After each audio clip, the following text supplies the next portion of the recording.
वित्तीय वर्ष 2022-23 का बजट प्रस्तुत करते हुए बहुत गर्व महसूस हो रहा है और मैं बहुत गर्व के साथ ये सदन के समक्ष रखना चाहता हूं कि ये हमारी सरकार का और मेरे द्वारा प्रस्तुत किया जा रहा लगातार 8वां बजट है। माननीय मुख्यमंत्री अरविंद केजरीवाल जी के नेतृत्व और मार्गदर्शन में तैयार किए गए और इस सदन द्वारा पास किए गए पिछले 7 बजट्स की बदौलत आज दिल्ली में शिक्षा स्वास्थ्य के क्षेत्र में ऐसे ऐतिहासिक काम हुए हैं जिनसे आज देश के कई राज्यों की सरकारें प्रेरणा ले रही हैं। स्कूल बने हैं, नए विश्वविद्यालय बने हैं, अस्पताल बने हैं, मोहल्ला क्लिनिक बने हैं। दिल्ली की जनता को 24 घंटे बिजली मिल रही है और करीब 75% घरों में बिजली के बिल जीरो आ रहे हैं। दिल्ली मेट्रो और बसेस का खूब विस्तार हुआ है। सड़कों और मेट्रो लाइन का नेटवर्क बढ़ा है। दिल्ली की गली गली में सीसीटीवी कैमरे लगाकर अपराध रोकने में और महिला सुरक्षा की दिशा में अभूतपूर्व कदम उठाए गए हैं। युवाओं के लिए फ्री वाईफाई नेटवर्क उपलब्ध हुआ है। अंतर्राष्ट्रीय स्तर की खेल सुविधाएं यहां से पिछले 7 जो बजट पास हुए उनसे डेवलप हुई हैं।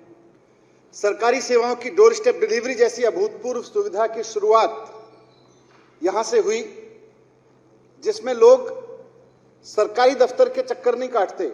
सरकारी दफ्तर का कर्मचारी लोगों के चक्कर काटता है। यह अद्भुत शुरुआत दिल्ली में हुई।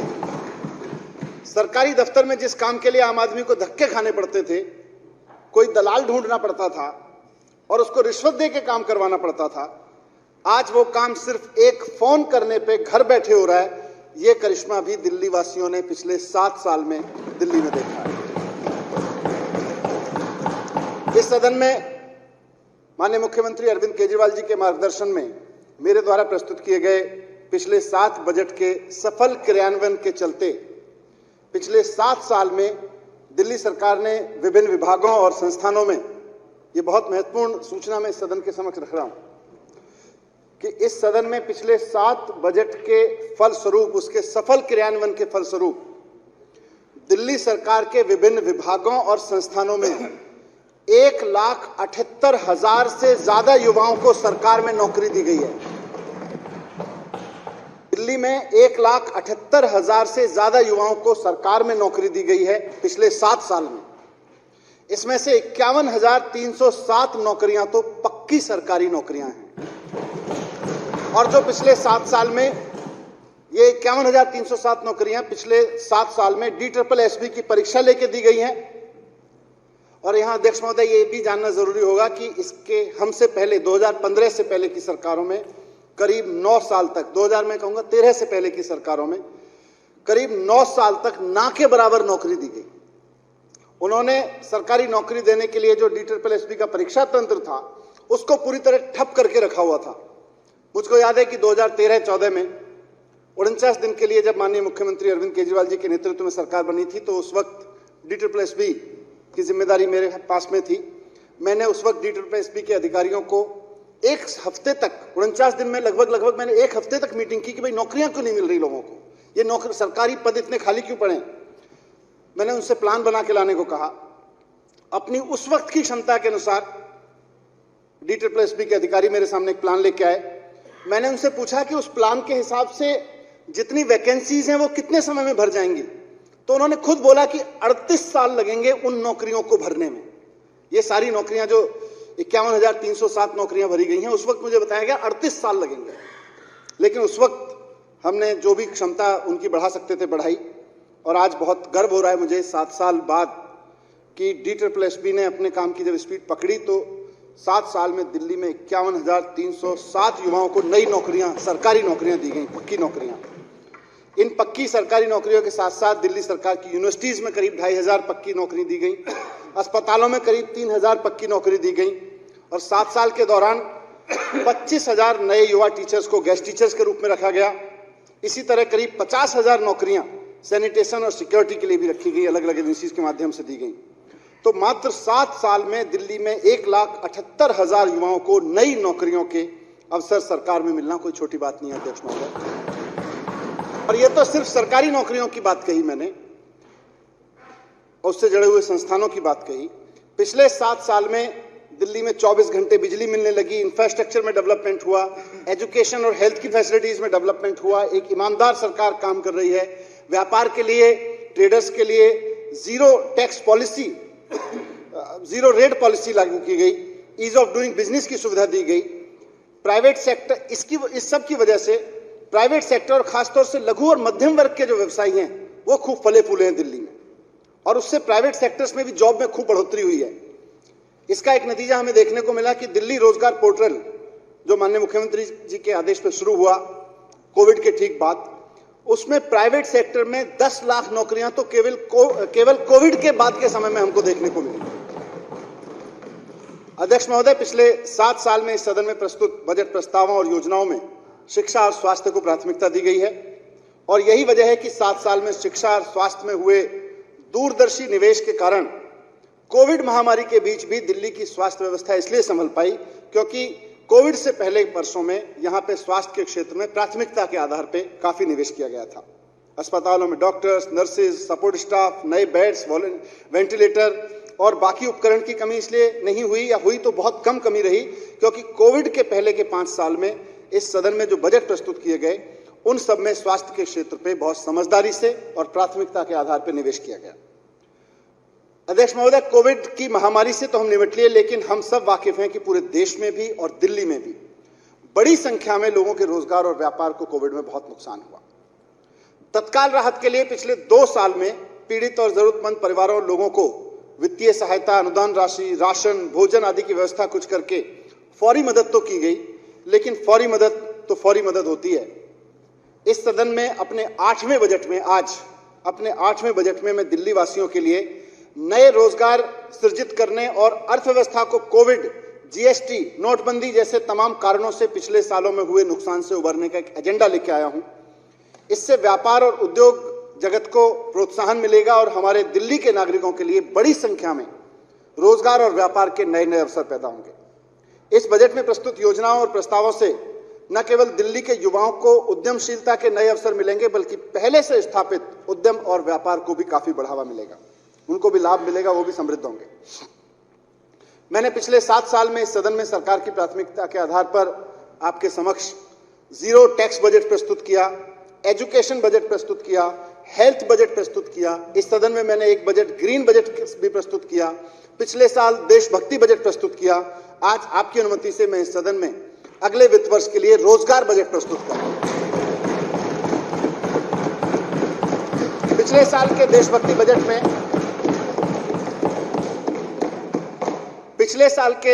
बजट में आजादी के 75वें वर्ष में इस सदन के समक्ष दिल्ली सरकार की ओर से संकल्प प्रस्तुत किया गया था कि हमें दिल्ली की अर्थव्यवस्था को बहुत समझदारी से, बहुत दूरदर्शिता से उस तरफ लेके जाना है कि भारत जब आजादी की 100वीं वर्षगांठ मना रहा हो 2047 में, तो भारत की राजधानी के लोगों की पर कैपिटा इनकम 2047 की, उस वक्त की सिंगापुर की पर कैपिटा इनकम के बराबर होनी चाहिए। ये हमने आजादी के 75वें साल में यहां सपना देखा। इस मुश्किल लेकिन संभव लक्ष्य को हासिल करने के लिए कुछ योजनाएं तो मैंने पिछले बजट में लाया था। 2047 तक दिल्ली वालों की आय को सिंगापुर के वालों की उस वक्त की आय के बराबर ले जाने के लिए सबसे महत्वपूर्ण कदम है कि हमारे अधिक से अधिक दिल्ली वासियों के पास एक सम्मानजनक रोजगार होना चाहिए, उनके पास एक जॉब होना चाहिए। इसलिए इस बजट में और 2047 को देखे गए सपने को पूरा करने के पहले कदम के रूप में मैं इस सदन के समक्ष रोजगार बजट आज प्रस्तुत कर रहा हूं। इसका नाम है रोजगार बजट। इसमें प्रस्तुत योजनाओं के माध्यम से हम न सिर्फ दिल्ली के बाजारों की और व्यापार की रौनक और उसकी गरिमा को लौटा लाएंगे, 21वीं सदी के वर्तमान और भावी व्यापार को भी हम दिल्ली में प्रोत्साहित देंगे। और इन सब प्रयासों से जो मैं इस बजट में रखने जा रहा हूं, इन सब प्रयासों से अगले 5 साल में दिल्ली में कम से कम 20 लाख नई नौकरियां पैदा होंगी। 20 लाख नई नौकरियां पैदा होंगी। रोजगार बजट के माध्यम से हमारा लक्ष्य, इस बजट के माध्यम से हमारा लक्ष्य आर्थिक विकास के इंजन को फिर से स्टार्ट करना है, सुदृढ़ बनाना है। ये तो है ही, लेकिन अध्यक्ष महोदय, 20 लाख नई नौकरियां वाले इस रोजगार बजट के प्रस्ताव और योजनाओं को सदन के समक्ष प्रस्तुत करने से पहले थोड़ी सी चर्चा में दिल्ली के आर्थिक परिदृश्य पर और इस साल के बजट पर रखना चाहता हूं।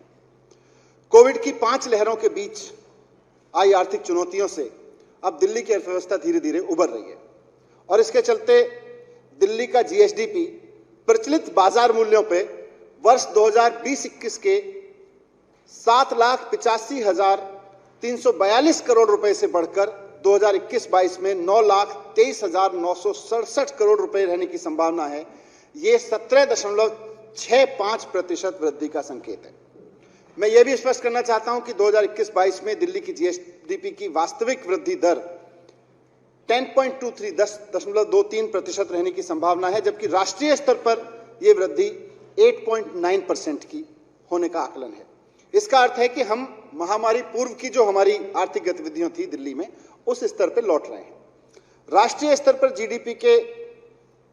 पर जो जीडीपी है, उसमें दिल्ली के जीएसडीपी का योगदान 2011-12 में 3.94% था, उससे बढ़ के इस साल 21-22 में 4.21% हो गया है, जबकि दिल्ली देश की कुल आबादी का केवल 1.52% है। अध्यक्ष महोदय, मैं बताना चाहूंगा कि दिल्ली की अर्थव्यवस्था में मेन योगदान सेवा क्षेत्र का है और प्रचलित बाजार मूल्यों पर सकल राज्य मूल्यवर्धन में इसका योगदान 83.94% है दिल्ली में सर्विस सेक्टर का, जबकि सेकेंडरी सेक्टर का योगदान 13.78% और प्राथमिक क्षेत्र का योगदान 2.28% है। 2021-22 में प्रचलित मूल्यों पर दिल्ली की प्रति व्यक्ति आय 4,01,982 रुपए होने की संभावना है। 2020-21 में यह 3,44,136 रुपए थी। 2021-22 में दिल्ली की प्रति व्यक्ति आय में 16.81% की बढ़ोतरी होने वाली है।